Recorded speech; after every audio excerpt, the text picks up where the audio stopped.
Hello everyone, and welcome to the first video in a new series I'm calling What Makes This Game Great. I'm your host, Colors Fade. In this video, we'll be talking about one of the greatest games ever made, Far Cry 3. Before we dive in, I want to take a minute to explain where the inspiration for this series comes from. If you're not a musician, you may not be aware of a fella named Rick Beato.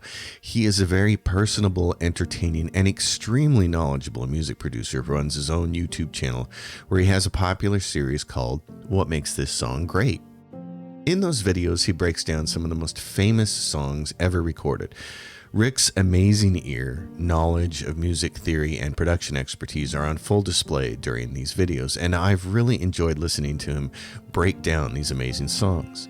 Watching Rick's videos gave me the idea to do something similar with video games.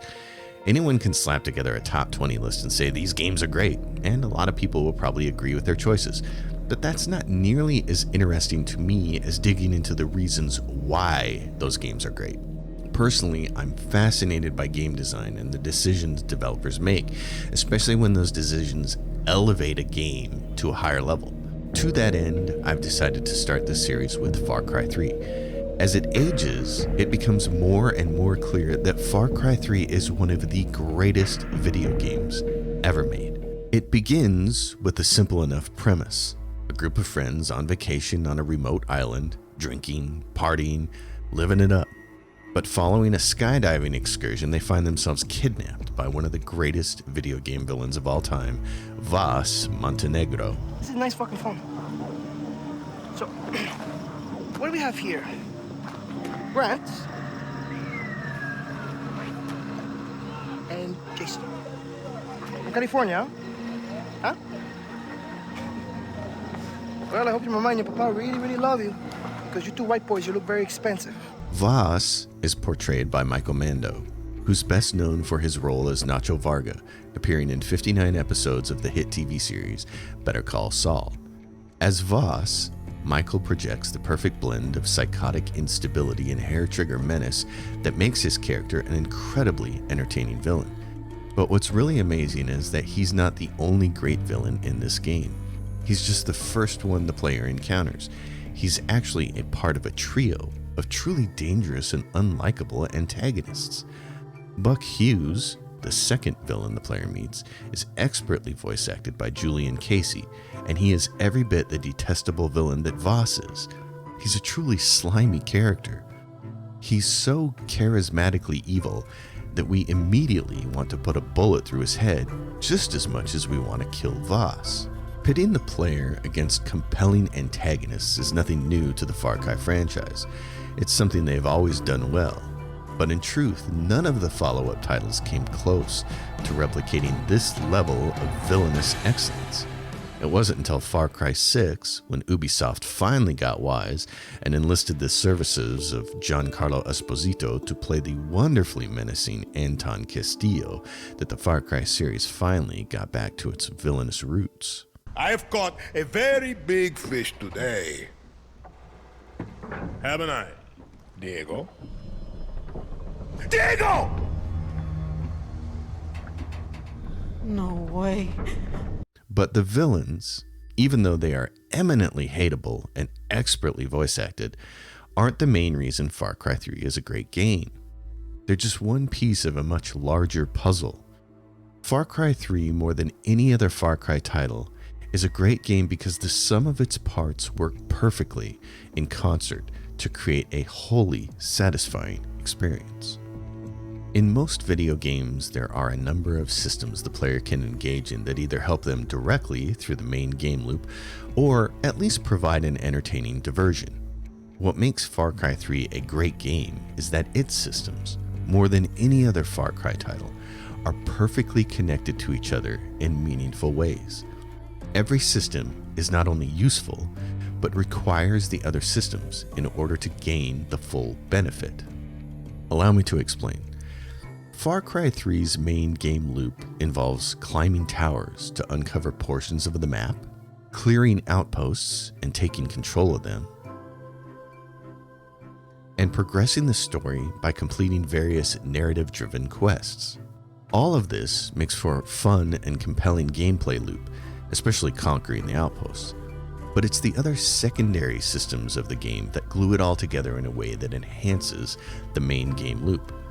Now, when I say secondary systems, I'm talking specifically about these four things: upgrading equipment, crafting, hunting, and exploration. Before we dive into these systems, I do want to mention that Far Cry 3 features what I like to call an RPG-light system of character advancement.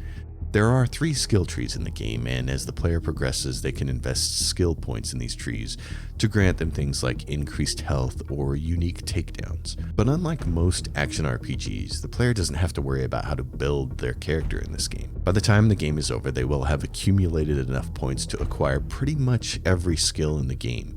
So it doesn't matter if you have to make any choices here, you're going to get it all. It's not the skill trees that really make the biggest difference with regards to character progression. What matters more is the secondary systems, in particular, crafting and upgrading. And it is here that Far Cry 3 really differentiates itself from the other Far Cry titles. When it comes to upgrading the character, the skill trees provide more abilities and improved health, true, but the way to significantly impact the character is by upgrading the equipment. Being able to carry a wider array of weapons and ammunition, or pack additional grenades and explosive devices, is tied to the game's crafting system. Now, normally when a game implements crafting, my initial reaction is one of distaste. I generally despise crafting in video games. But Far Cry 3 implements it in a really simple and effective, straightforward way that significantly reduces the tedium involved. More importantly, the crafting system is integrated completely with the other game systems I previously mentioned. For example, the player begins the game with the ability to carry a single weapon.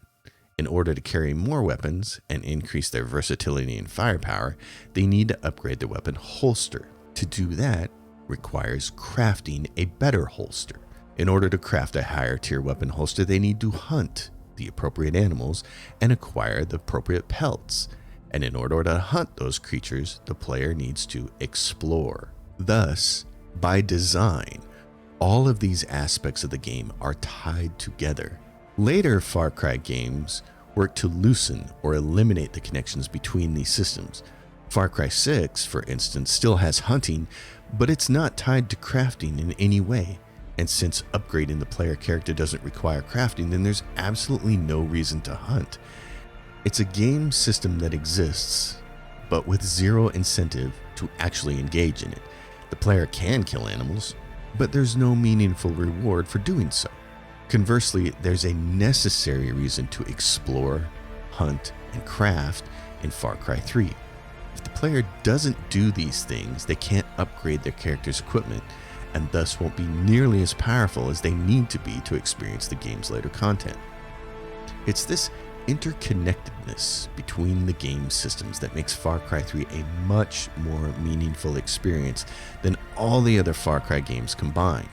In addition to Far Cry 3's scenic setting, wonderfully menacing villains, and tightly integrated game mechanics, it also features an incredibly wide array of vehicles, from cars to four-wheelers to jet skis to hang gliders. There's a myriad of ways to traverse the landscape. Some of these options, like the hang glider, are actually necessary for solving some of the game's puzzles. And yes, Far Cry 3 has puzzles. Now, when it comes to puzzles in video games, they can be hit or miss. Sometimes they can be downright frustrating. But the puzzles in Far Cry 3 are actually enjoyable and really creatively done. They take the form of relics, small idols scattered throughout the island. In and of themselves, the relics don't grant the player anything noteworthy other than some XP for their skill tree. However, if the player finds enough of them, they can unlock new items and weapons. The really intriguing part of the relics is not what they give the player in terms of skill points or item rewards, but it's how the relics are hidden. Most of them are tucked away in such a manner that they require solving a geographic puzzle of some kind in order to obtain them. Some of these relics can seem downright impossible to reach until the player remembers things like they have access to hang gliders, allowing them to drop onto tiny islands that otherwise would be unreachable. It's yet another way in which Far Cry 3 encourages players to explore their surroundings. In the case of many of the relics, the journey is actually often more enjoyable than the explicit reward. Which leads us into the final aspect of Far Cry 3 that really separates it from its peers, and that is the Tomb Raider-inspired locations of the game. After the player meets Buck, he will send them on a quest to obtain a ceremonial dagger. This quest will take the player to several underground locations that are very reminiscent of Tomb Raider or Indiana Jones. Honestly, this is some of my favorite content in the game. I'm a sucker for old ruins, and Far Cry 3 does a fantastic job of presenting the player with some really awe-inspiring locations to explore. And of course, along the way, they'll have to fight bad guys and solve puzzles. These Tomb Raider ruins are something that disappeared from subsequent Far Cry games, partially because the settings for the later games didn't logically allow for it. I mean, who expects there to be this kind of a ruin in Montana? However, when Far Cry 6 announced it was going back to an island setting, I was really hoping we'd see more of this, and sadly we did not. It's my opinion that this is the part of that makes Far Cry 3 so great, so much better than its peers. This additional geographic element to the game really helps flesh out the entire island and the story of it. I think Ubisoft would be well served to find ways to add these sorts of ruins back into the franchise if they decide to move forward with a Far Cry 7. In summation, what makes Far Cry 3 one of the greatest video games of all time is that all of its various pieces work perfectly in concert with each other to create an incredibly fun experience. The setting is a wonderful paradise. The Tomb Raider locations are awe-inspiring. The puzzles are creative, not entirely frustrating, and the player doesn't have to engage in them if they don't want to. The gunplay is visceral, fast-paced, and exciting, and all the game's systems are interconnected in meaningful ways that encourage the player to engage in them. And on top of that, the villains are just top-notch. Far Cry 3 simply doesn't make any wrong moves in its execution. It does everything right. In fact, in terms of Far Cry games as a whole, it's kind of perfect. It's not a game that's actually too long. Ubisoft became known for making bloated titles after this. Far Cry 3 clocks in at around 35 to 40 hours to complete. It's also the last Far Cry game in the series that doesn't get too busy. You can actually wander down roads on the island and not get attacked every 10 seconds by enemies, like what happens in the later Far Cry games. On the whole, this game is just so well constructed that if the subsequent Far Cry titles had stuck to this blueprint, and especially if they had maintained the interconnectedness of the game's systems, then every single follow-up Far Cry title would have been better than they ended up being. As it is, they're still fun games, but they aren't as good as they could have been. Well, except for you, Far Cry 4. I don't think there was any saving you. You pretty much sucked all the way around. Having played through Far Cry 3 again, just to get the footage for this video, I can say with confidence that not only is this the best of the Far Cry series, but it's one of the greatest games ever made. It's the sort of game that other developers should be analyzing and taking lessons from, because it just does so many things so well, and it makes almost no wrong moves. Alright everybody, that's my take on Far Cry 3 and why I think it's one of the greatest games of all time. If you have a different opinion, let me know in the comments below. As always, if you dig the video, give it a thumbs up, give it a like, subscribe to the channel, consider supporting my Patreon. It's in the description below, and I will see you all next time. Until then, happy gaming everyone.